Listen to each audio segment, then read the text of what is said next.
And so yun guys, at dumating na yung order natin sa parcel, no.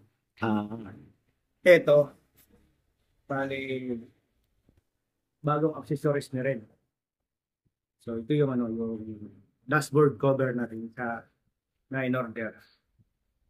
Ilalagay ko mamaya sa natin in order yung dashboard cover natin. So bubuksan natin, i-unbox natin para ma-check natin kung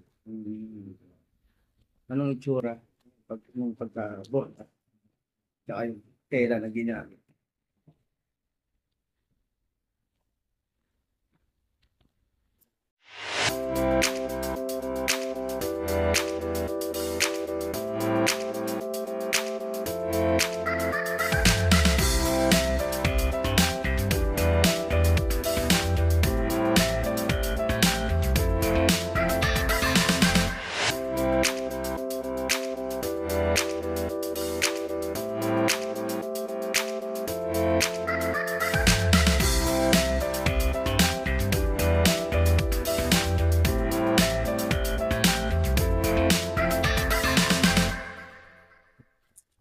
Yung ano, pagkabalik. Parang nakikita ko sa'yo guys. Parang ang ganda. Huh? Parang maganda. Yun, no? Yun! Yun na guys. Oh. Bale, ito yung dashboard cover ng ating REM.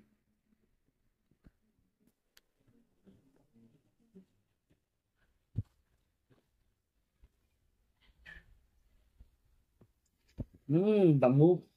Bango guys. So yun. Maganda siya guys. Ganda oh.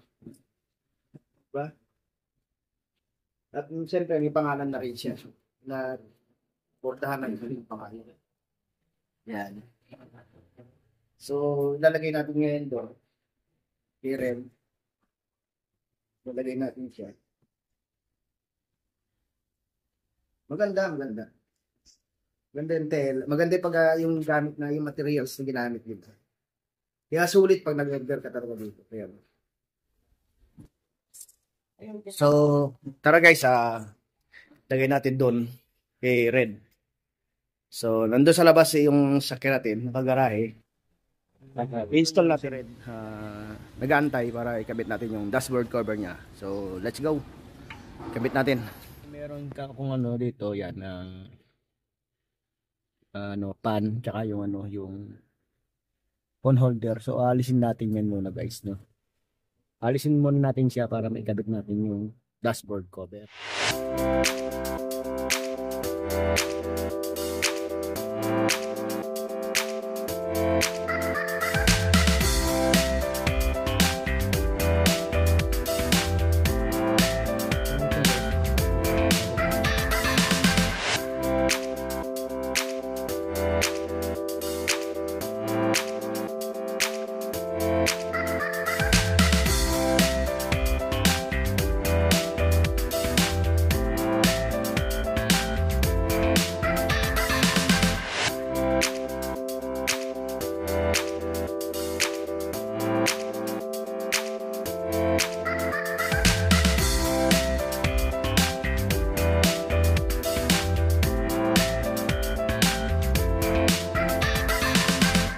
And so yun, no, maganda yung materials na ginamit nila at fit naman sa ating dashboard, sa ating BIOS.